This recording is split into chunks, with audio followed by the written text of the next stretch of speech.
From flying giants that helped shape World War history to bizarre experimental machines that look like they came from another planet, today's video is packed with the most absurdly huge vintage aircraft ever built.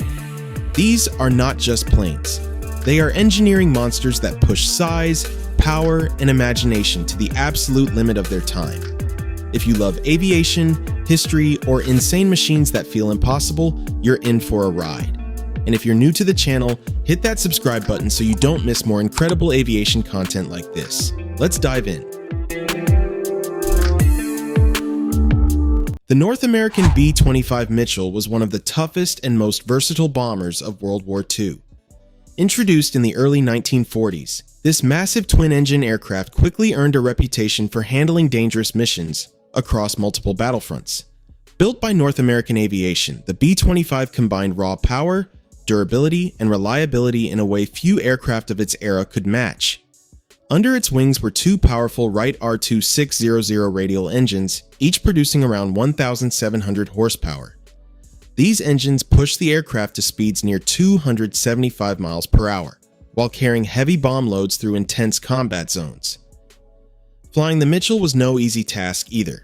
With fully manual controls and no modern flight assistance, pilots needed real skill and perfect coordination with the crew during missions. The B-25 had a rugged body, wide wings, and a distinctive glass nose that gave it an intimidating look even while sitting on the runway. Inside, the roaring engines created non-stop vibration, making every flight feel intense and physically demanding. This aircraft became legendary after the famous Doolittle Raid, one of the boldest air operations of World War II. From bombing runs to reconnaissance missions, the Mitchell proved it could handle almost anything. Even today, restored B-25s still thunder across air shows, reminding the world why this warbird became a true aviation icon. And while the B-25 already looked enormous and powerful, the next aircraft takes vintage aviation innovation to a completely different level. Ford Trimotor was one of the aircraft that helped convince the world that commercial flying could actually be safe and reliable. First introduced in 1926 by Ford Motor Company, this unusual aircraft arrived during a time when air travel still felt dangerous and uncertain to most people.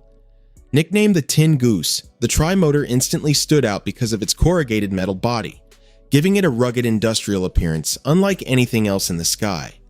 At nearly 50 feet long with a wingspan close to 78 feet, it looked massive for its time. Power came from three radial engines that together produced up to 1,200 horsepower. The idea was simple but brilliant.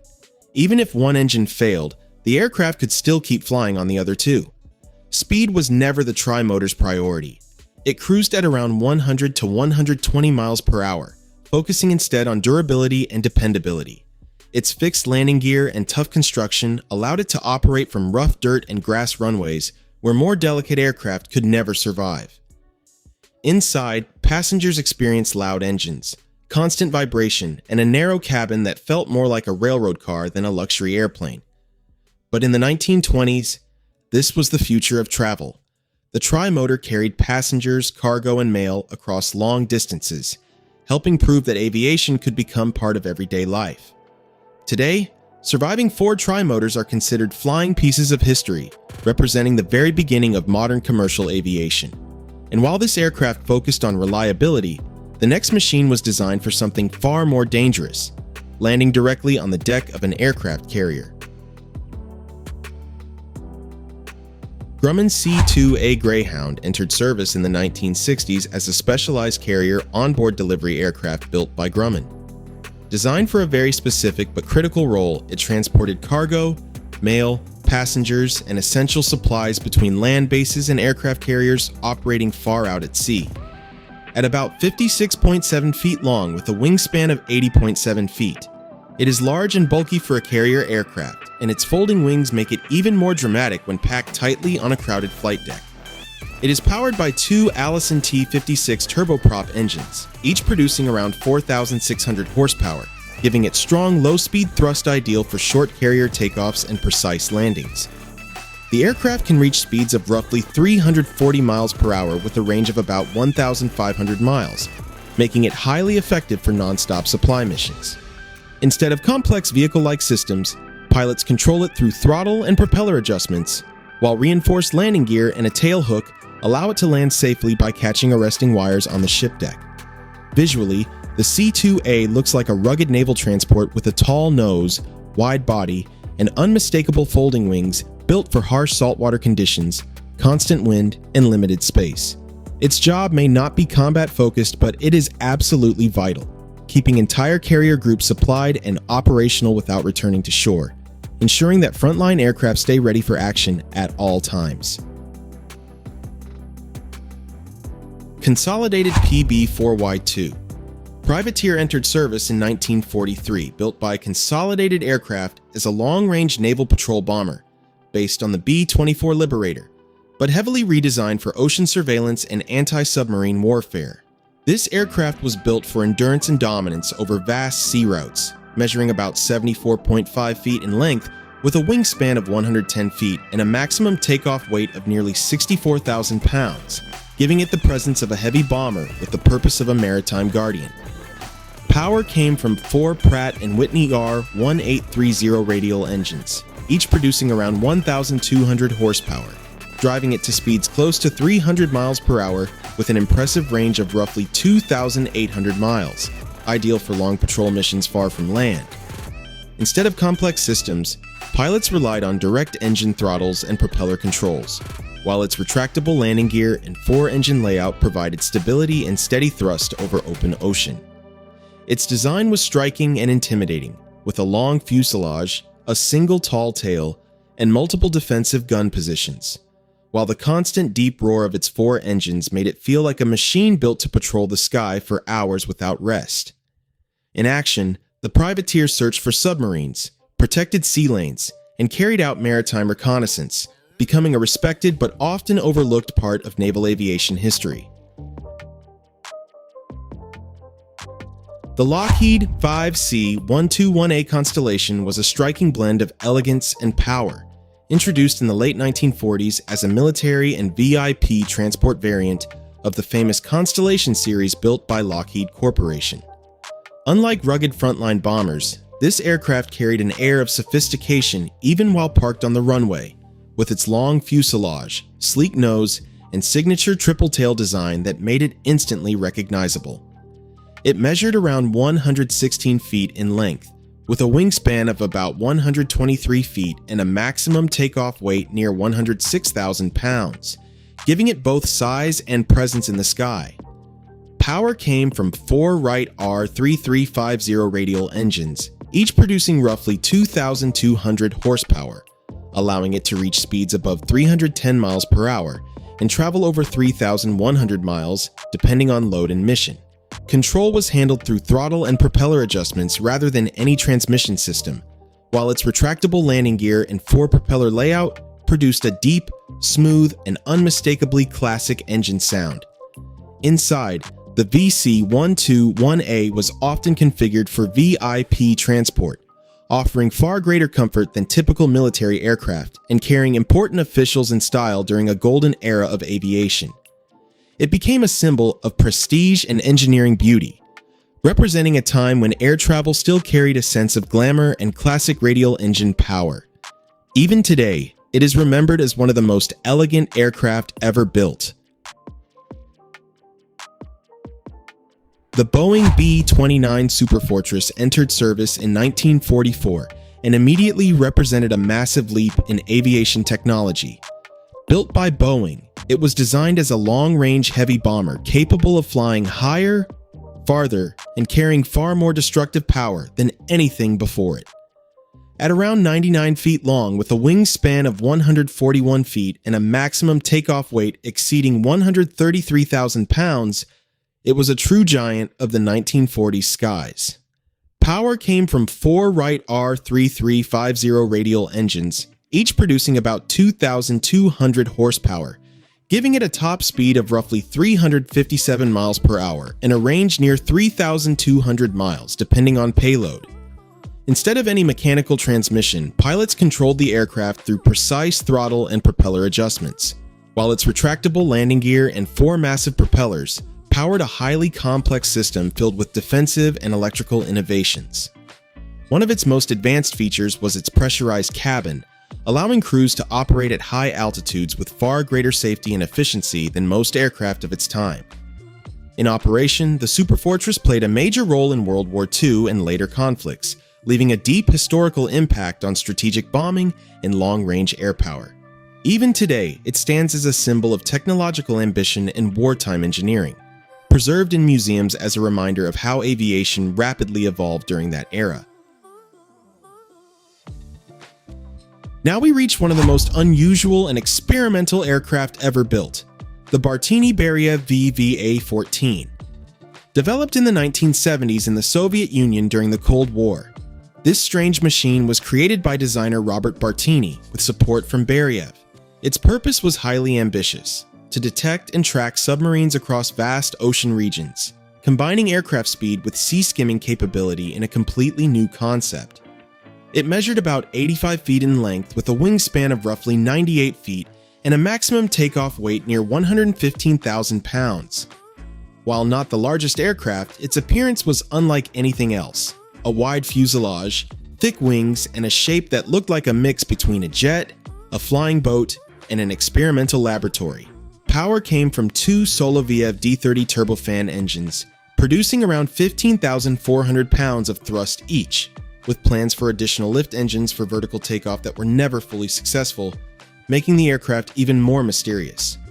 It could reach speeds of around 470 miles per hour, with an estimated range of over 1,200 miles, controlled through standard throttle systems rather than any mechanical transmission. Its landing gear was retractable for runway testing, but the overall design remained deeply experimental. Visually, the VVA-14 looked like something from a different world, with its cockpit buried inside a massive structure and jet engines producing a sharp, modern sound, unlike the classic roar of propeller-driven aircraft. In reality, it never fully achieved its intended operational role, and only a few prototypes were ever built, one of which still survives today in a heavily deteriorated state in Russia. The VVA-14 remains a striking example of Cold War-era experimentation: bold, strange, and ahead of its time. The Super Guppy cargo aircraft first appeared in the 1960s in the United States, developed by aerospace lines to solve a very specific problem: how to transport extremely large cargo that simply could not fit inside normal airplanes. It was based on heavily modified aircraft designs, but the result was something completely unique and unforgettable. At about 144 feet long with a wingspan of roughly 156 feet and a maximum takeoff weight near 170,000 pounds, it was not just large, it looked almost unreal in shape, with its massive, bulbous fuselage designed purely to swallow oversized cargo. Power came from four Allison T56 turboprop engines, each producing around 4,600 horsepower, giving it a top speed of about 285 miles per hour and a range close to 2,000 miles depending on load.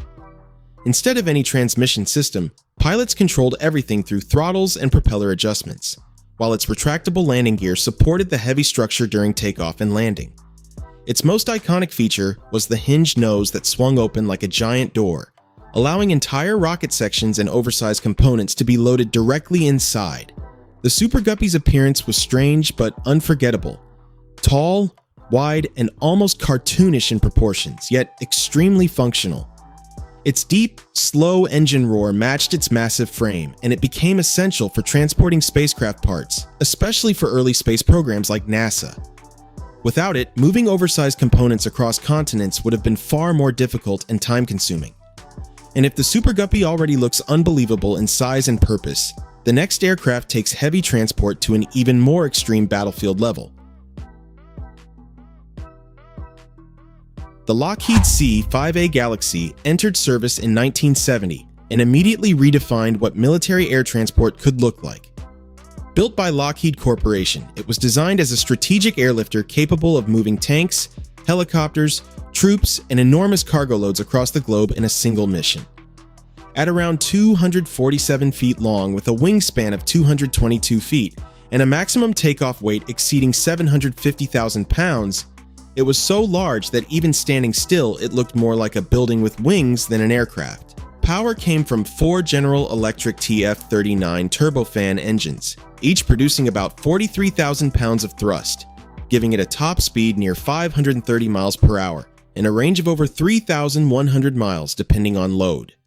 Instead of complex mechanical systems, pilots controlled its massive power through throttles and engine management, while its landing gear featured multiple wheel assemblies to spread the extreme weight across the runway. One of its most impressive features was its ability to kneel, lowering its fuselage to make loading heavy vehicles and equipment much easier. Inside, the C-5A was essentially a flying warehouse with a cavernous cargo bay large enough to carry entire military convoys. Its deep engine roar and enormous presence made smaller aircraft look almost miniature by comparison. Despite early technical challenges, the Galaxy became one of the most important heavy airlifters ever built, proving that global-scale transport by air was not just possible, but essential.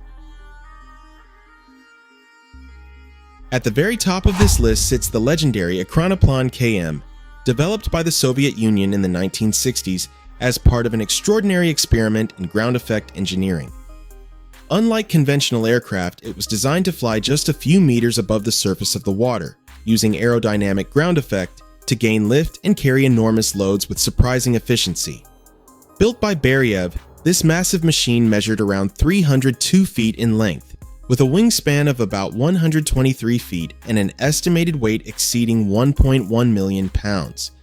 Its sheer size earned it the famous nickname Caspian Sea Monster after it was spotted in satellite reconnaissance images, leaving analysts stunned by what they were seeing. Power came from 10 Dobrynin RD-7 turbojet engines, each producing around 28,000 pounds of thrust, allowing it to travel at speeds near 310 miles per hour, while skimming only a few feet above the sea surface. Instead of any traditional transmission system, all control came through engine thrust management and its unique reliance on ground effect lift, enabling it to carry massive weight across water at high speed. Visually, it was one of the most surreal machines ever built. A huge fuselage, clustered engines, and a silhouette that looked more like a moving fortress than anything airborne. The roar of its 10 engines would have created an overwhelming wall of sound as it surged across the water, blending the identity of ship, aircraft, and military experiment into one. Designed for rapid transport and potential military deployment, the KM remains one of the boldest and most mysterious creations in aviation history, closing this list as a true symbol of extreme engineering ambition. From legendary warbirds to experimental giants that defied logic, we've just explored some of the most insanely huge vintage aircraft ever created. Each one pushed the limits of engineering in its own way, leaving behind a legacy of power, innovation, and pure aviation madness. If you enjoyed this journey through history's most massive flying machines, don't forget to like the video and subscribe to the channel for more incredible aviation content. Your support helps bring more rare and fascinating machines like these to light. Until next time, stay curious and keep exploring the skies.